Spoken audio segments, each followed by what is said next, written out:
Ladies and gentlemen, and welcome in to another episode of the Crimson Conversion, episode 4 of season 2. I'm Jake Slobodnik, joined by Stephen Langdon Jr. and Jeff Hart. What's good? Back once again talking IUP sports.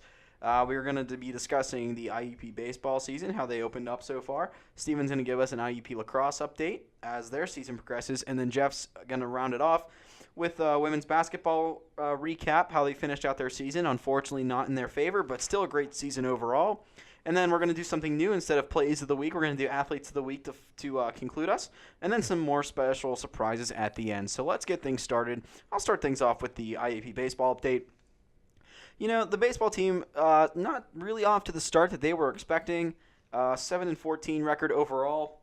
Well, actually 7-16 as of now, as they dropped this day to Walsh University. We'll get to that in a little bit, but with the first 23 games or so out of the way, really there's been a lot of highlight players so far for IUP baseball. One of them being Matt Schwartz, a redshirt senior. He's at the day I found this information, he had a .394 average, 5 home runs, 13 RBIs, and through their first 21 games. Obviously, that could have changed, and like that with the rest of the players. Nick Hess, a .388 average, an on-base percentage of 44.7, so he knows how to get on base. And that's one big thing, is that a lot of people think that you just need to hit in order to get on base, but drawing the walks, some hit by pitches, always a good deal whenever you're a hitter. It's really any way to get on base is definitely the biggest factor going in. And one interesting stat that I found was that there are 8 Crimson Hawks at the time that I wrote this out that are hitting above 280. Now, that's very impressive. Yeah, and I know that's extremely impressive. And the one thing I have noticed this year was that their hitting has been phenomenal, but it's just been that pitching staff. See, the thing I like to compare the IUP Crimson Hawks to is a major league team, my favorite team, the Pittsburgh Pirates. They have a solid hitting squad, a decent starting pitching rotation, but it's always that bullpen. They have that one ace in the bullpen, but then the rest of their bullpen, it's like middle relief they need to work on. Or for instance, in today's game, the first game. Jake and I saw a little bit of it, but it was 5-5 in the 7th inning, and then they wound up losing 10-6. Yeah, in game 1 against Walsh. So and then in the second game, last I checked, it was the bottom of the 5th, and IUP was getting cremated 11-0. But Walsh is a good team. They came into the game, I believe, 11-10 on the season, so they're a good team. You got to hand it to him. But going back to the team itself, like individual statistics, Jeff Allen and Mike Klainsmith are the aces for that pitching squad. Allen so far, during his first game back a while ago, he was able to carry a no-hitter into the 5th inning, I believe. And if you can do that your first start of the season, that's definitely impressive. And currently sits at a 2.51 ERA, 40 Ks, and opponents are only hitting 213 against him. So Jeff Allen's doing his job. Great starter for him this season. Once again, it's just been that production in the bullpen, like you said. Yeah, and then really whenever you watch IUP baseball, like if you make it to a game or if you listen to it on the live stream, it's really a dynamic duo between Jeff Allen and then Mike Klainsmith. Klainsmith, a really good guy. I'm able to get quotes from him for the Penn all the time since I'm the beat writer for him. But Klainsmith, he has a 2.70 ERA in 7 games. Opponents are hitting $1.76 against him, which isn't bad at all. And only 3 earned runs to his total. Not to mention, he tallied a save a few days ago against UPJ. Mike Klainsmith, he's got the velocity, he's got the break, he's got the control. He's doing really well with himself. But talking about the road ahead, or at least some of the road past, they played Walsh today, as we mentioned. Oh, they actually entered the game at 11-12, which is still all right. They got over the. They got over the 500 hump. It's average. It's about average for this point in the season. Yeah, but the Cavaliers are back on a winning streak after taking both games today from IUP. It's only a 2-game series, and it lasted a day. They dropped game 1, 10-6. Game 2, I believe that finished at 11-0, if not more. You can always check that out on IUP Athletics. Always like that. But now they're going to play on April 5th and April 6th. Against the Mercyhurst Lakers, and Mercyhurst has been a thorn in IUP side all season, not just in baseball, but in various other sports. Mercyhurst, nationally ranked, I think 8th in the nation entering the week. And they're entering with a 13-3 overall record. They play a 4-game series with them, 2 games on Friday at Mercyhurst, 2 games at home. Those games at home, Saturday, time starts at first pitch is at 1 o'clock and then 3 o'clock for the doubleheader.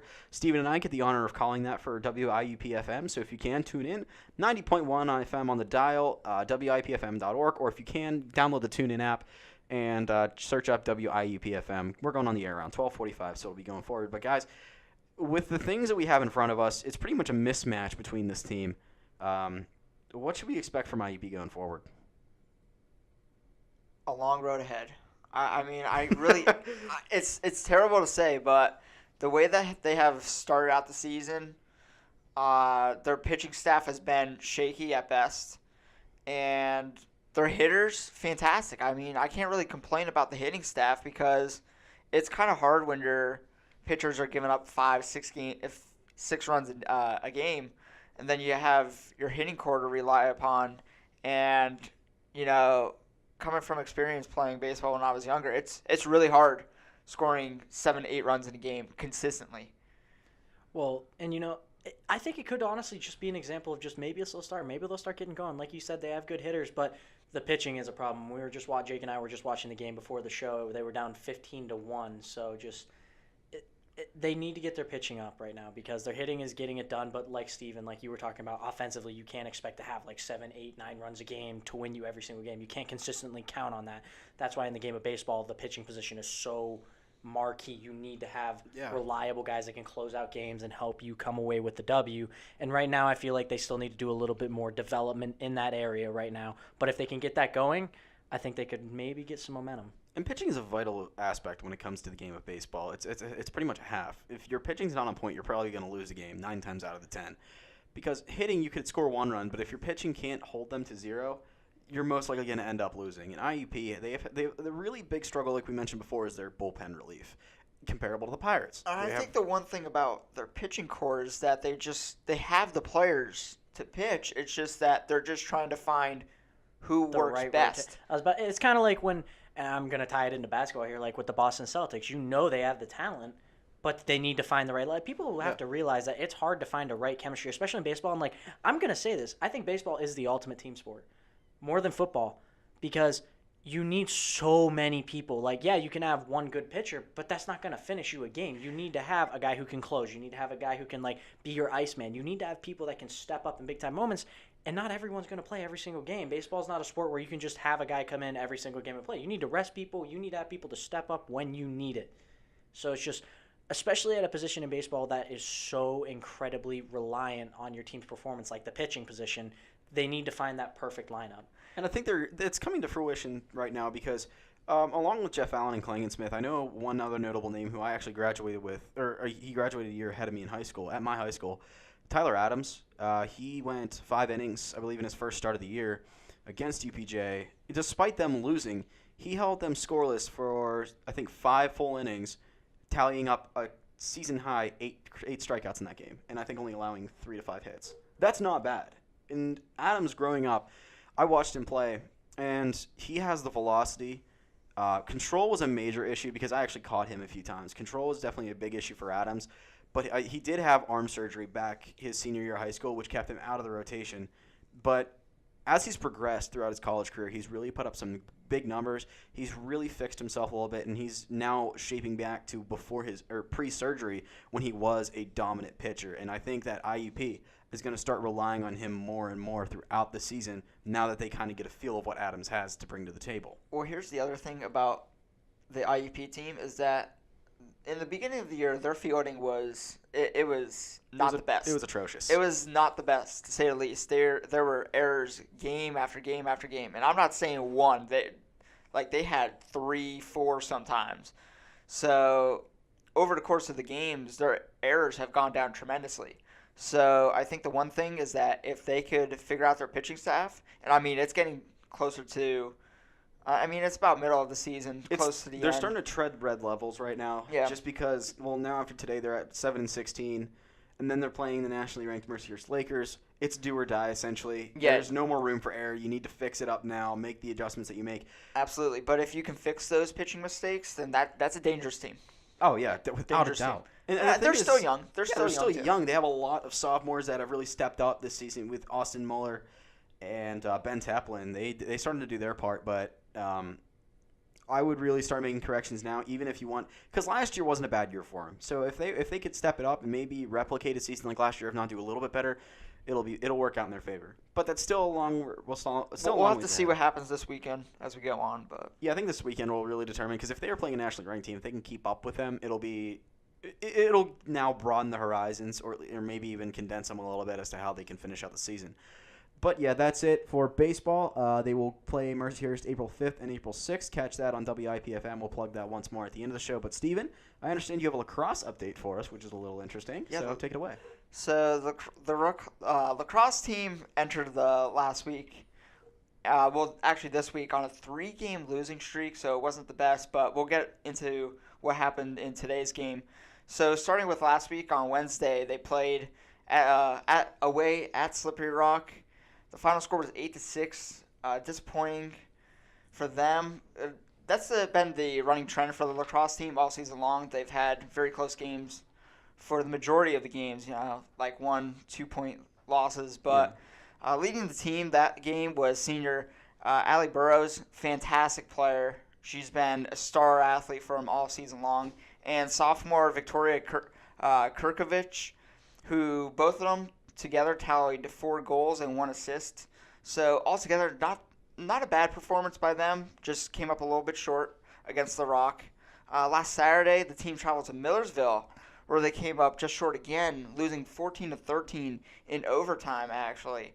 And 5 players registered 2 goals in that game. And again, Allie Burrows led the team in points with 4. So great scoring performance for him, but couldn't quite finish it, sending into overtime.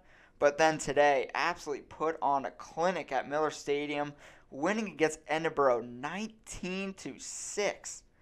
That was just absolutely incredible. 3 players scored a hat trick, with Allie Burrows scoring a double hat trick, 6 goals altogether for her. Wow. That is impressive. Insane. I was about to say impressive to say the least. Insane. That is definitely a big milestone. Yeah, but other than Burrows, senior Katie Martin, junior Shannon Hardigan, and senior Lauren Robinson each had 4 points each to come out with a huge victory. And now they worked their way up to 4-5 on the season. So almost there to that 500 record, but big things for the lacrosse team. Absolutely. And, when you look at the lacrosse team, the biggest thing that stands out to me is their resiliency against teams when they're down. I know passing by whenever the basketball games were still going on, we actually passed Miller Stadium. I forget who they were playing. I think it was Millersville. I think it was Millersville. Yeah. They were down, I think, 15-6 at one point, and then they came back to only lose 15-10. But one thing is that they keep these games close that they lose. They really don't go down by a lot when they do. It's a rarity. But then whenever they get ahead, as you see right here, 19-6 in today's game. Yeah. And then Allie Burrows, you just got to give credit to her. A double hat trick. Not that she's a senior that a lot of people can model their game plan after, and Allie Burrows is definitely that sort of person, especially being a senior. And if you have people like Victoria Kirkovich who can total 5 goals and pretty much shadow Allie Burrows in that, sort of replicate her, then she's going to be a good leader going forward. Yeah, the lacrosse team, like I said, they keep things they keep the games close. It's just that sometimes they're not able to finish, but those 1-point games, 2-point games, if they went on to win half of them, they're probably nationally ranked at this point.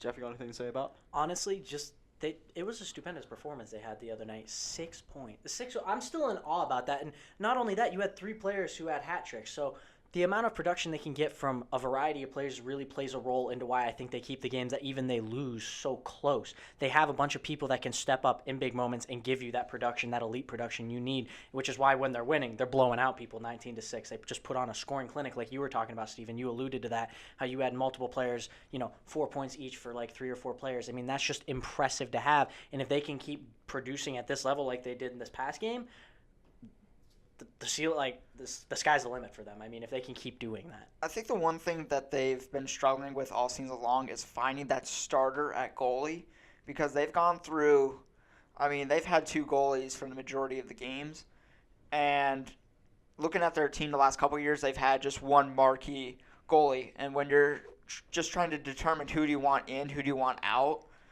then that could be a reason why you're giving up so many goals too. But other than that, I think their cross team is pretty solid this season. Compared to other seasons, I think they're looking pretty good. Absolutely. All right, well, that was a lacrosse update. Jeff, why don't you take it away with some of the women's basketball? How did their season pan out? What should we expect going forward? All right, so to start off my little segment here, I'm just going to give a little recap to any of the viewers who did not know how the women's season went. They obviously were very successful this season, only losing 3 games. They won in the PSIC championship against Kutztown, who had beaten Cal U, who was their kryptonite all year. They won the Atlantic Regional Tournament against Cal U, so had a really great amount of success. Number 2 in the nation for a large majority of the season until they obviously lost to Seton Hill at the end of the season. Then beating Azusa Pacific in the Elite 8 part of the tournament, but ultimately losing to Southwestern Oklahoma State. It was a really tight game in the first half. I mean, it was a back-and-forth affair. And even in the second half, IUP went on a 12-4 run that put them up by 3 at one point. So really, it was close. I think the thing that really killed them was Carolyn Appleby's injury. She went out, and yes, she did come back, but she wasn't the same. She went out 6 minutes into the game. And honestly, I feel like they didn't get the same production with Carolyn. She came back, but not the same play. It wasn't the same. That was a big thing for me, and all 3 of us, and you guys can weigh in on this. At the beginning of the season, we talked about how we were worried, what if an injury ever happened to Appleby, or what if Appleby was having an off night? They have a ton of people who can do things for you offensively, but we saw what happened. I mean, not to say it, let's be honest. Southwest Oklahoma State, great team. Yeah, I was about to say, by no means am I trying to cast any aspersions on IUP. They had a great season, and Southwestern Oklahoma played a hell of a game. Oklahoma State only had 1 loss, if I'm not mistaken. About to say, yes. Southwestern Oklahoma State had a hell of a game. I mean, it was just great to watch. But we talked about it. IUP has tons of players who are skilled and can score and set up offensively and play make, but out of their personnel, there's no one that's like that natural-born leader like Appleby that's like, give me the ball and I will take you there. So when she went out and she wasn't playing as well, she came out with a knee brace. Her step was slow. I mean, their scoring column was a result of it, which was only 13 points. And while, yes, Southwestern Oklahoma State played stupendous defense, they did a great job of limiting the team. Full court press all game long. And we saw that more throughout the season, that IUP struggled with that, which is funny because IUP, that's one of their marquee things they do on defense. But you saw that with Cal U and the losses they had against Cal U in the regular season, that full court press kind of was their own kryptonite. They played the type of defense that they're weak at times. Not weak, but just less adept at beating. So it's kind of ironic how IUP couldn't really overcome that full court press, like you said, just because it's their game strategy. They do that all the time. We saw that especially at the beginning of the season. The beginning of the season, they just were so heavy on full court almost every game. But once they knew they were pretty much guaranteed playoffs, they kind of laid off a little bit and took it a little easier at the end of the season. But go ahead, Steven. Can I just talk about how bad they played in that fourth quarter? They got outscored 21-8. If they even lost in the fourth quarter by 4 points, they're still winning that game. They're still winning that game because they absolutely dominated the second and third quarter. Oh, without a doubt. Dominated the second and third quarter. And then the fourth quarter came along. It's just they couldn't shoot. Well, and one other thing that just it really surprises me, and we talked about this on Sports Talk, Lauren Walasek has just kind of seeped into the shadows in these playoffs. We haven't seen this. She became more of an assist. A facilitator. She didn't. It was just crazy to me, especially when Appleby was out and not playing. The basketball we're so accustomed to her playing because she's such a stellar player. I was surprised Walasek we didn't see more offensive looks from her. Creating shots, because I really do have a feeling that when playoffs came around, I think there was a coaching change made, because you don't go from averaging close to 15, 16, 12, 13, 14, 15, those kind of numbers around there, the mid-teen points, to 1, 2, 3, couple points a game. I think she finished the year with maybe in the second half of the year she had she averaged 3 to 4 points a game. Yeah, and to me there's no logical reason without injury that a player just goes from having great offensive production to practically not very much on the scoring side of things without a coaching change. Well, I'm glad you said that about the injury, because we remember when we all called games for him. Lauren Walasek missed how many weeks of the season due to a knee injury? I mean, she came back for 2 or 3 games. Yeah, but she came back and she was on fire, and then all of a sudden she just started to die off. I don't understand.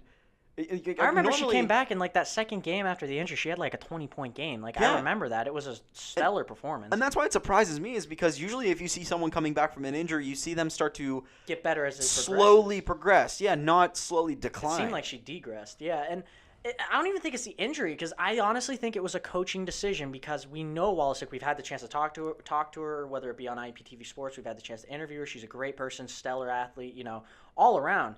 I'm just surprised we didn't see more of her throughout the playoffs, especially in the Southwestern Oklahoma State game where Appleby wasn't, scoring her normal amount. Courtney Alexander stepped up big time. I was just gonna Yeah. say, can Jake?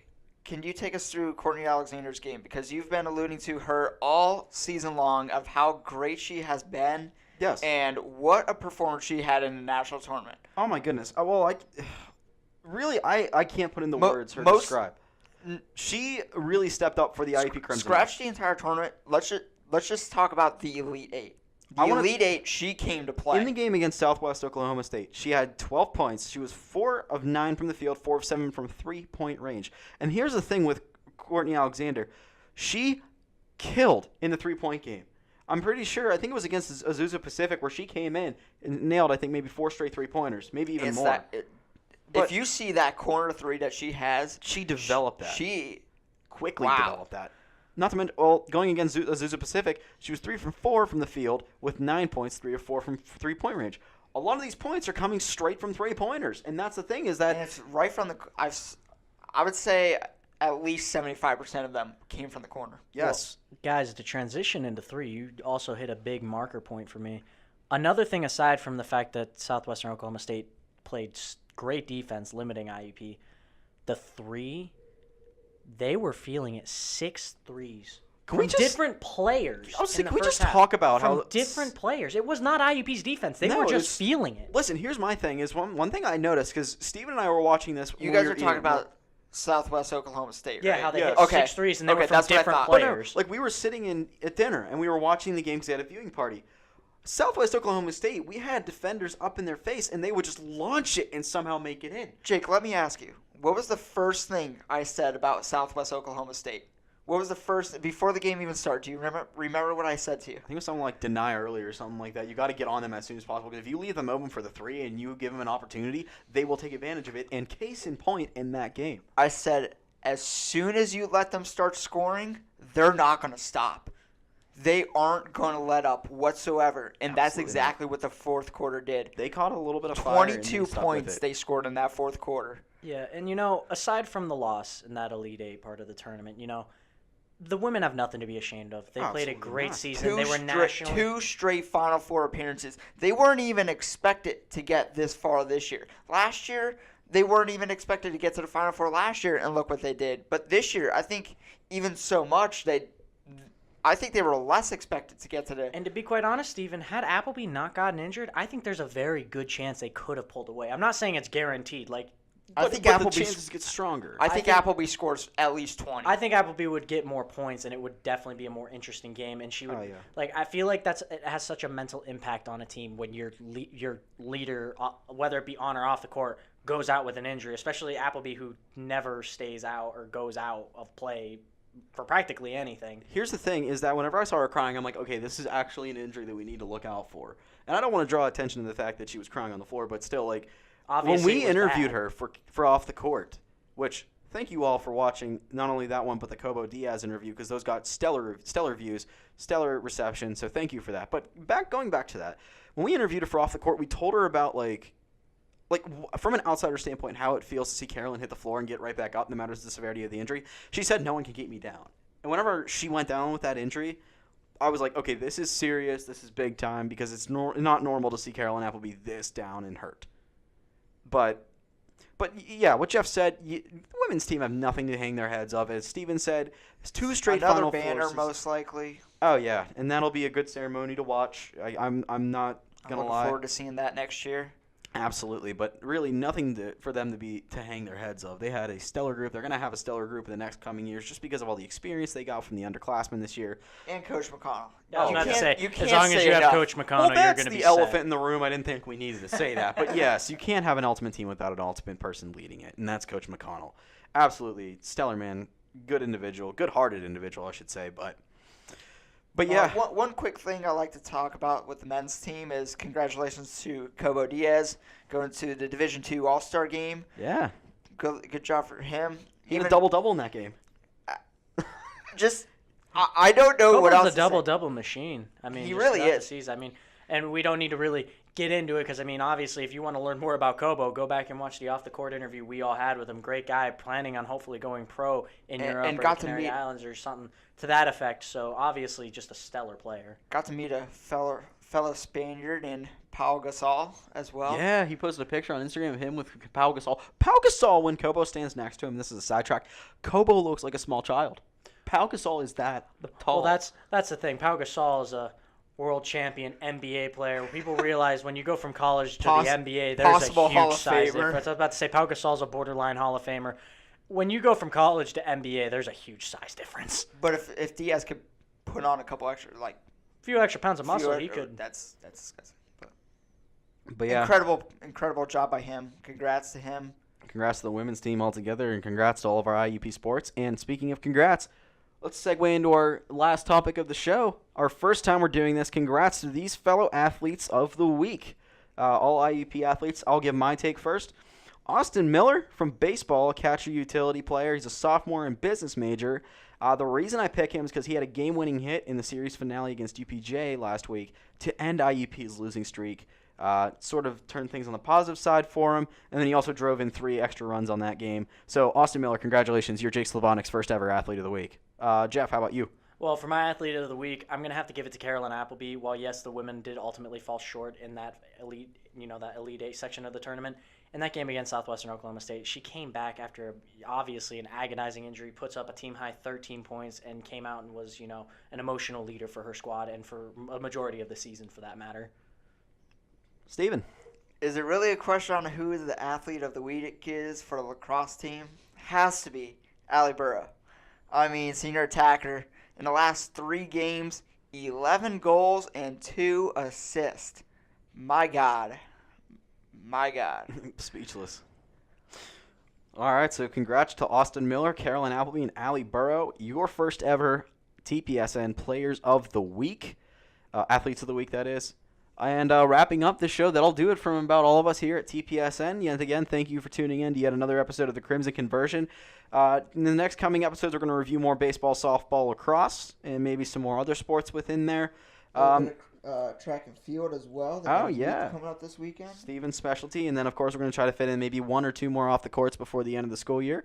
But, yeah, thank you guys for tuning in. Don't forget that here at TPSN, we release new episodes every Thursday morning at 10 a.m. here on the Penn Sports Network YouTube channel and on the Penn.org. If you haven't already, make sure to subscribe to the channel and make sure you sign up for the Penn newsletter. It's always beneficial to sign up for it. We've had a great turnout, but let's just keep adding to it. Don't forget that Steven and I will be broadcasting IUP's baseball doubleheader against Mercyhurst Saturday, April 7th, only on your alternative source, 90.1 WIUP-FM, airtime scheduled for 12:45 p.m., with first pitch slated for 1 o'clock. And in between games, catch my good roommate and best friend, Liam Noble, as he spins some tracks for a few minutes in between games. That's April 6th. April 6th is Saturday. Oh, that's right. I had it wrong on my sheet. But yes, April 6th, Saturday, doubleheader against Mercyhurst, only on 90.1 WIP-FM, 90.1 on the dial, TuneIn app, searching on WIUP-FM or WIUP-FM.org. And make sure to follow TPSN on Twitter at @official_TPSN for all the latest news and updates regarding IUP athletics. Subscribe to TPSN on YouTube as previously stated. New episodes released every Thursday. Make sure to check out new issues of the Penn if you're signing up for the newsletter. Penn doing a wonderful job with what they're doing. And also check out The Big Hit on IUP TV every Friday night, 8 o'clock. Jeff, Steven, and I are on that show. This week begins Scrap for Your City, which means we have to defend what cities are the best sports towns in the USA. So it'll be something to watch out for. And then, of course, always Sports Talk Live, Monday, Wednesday, Friday, 4 to 5 p.m., only on WIUP-FM, 90.1 on the dial.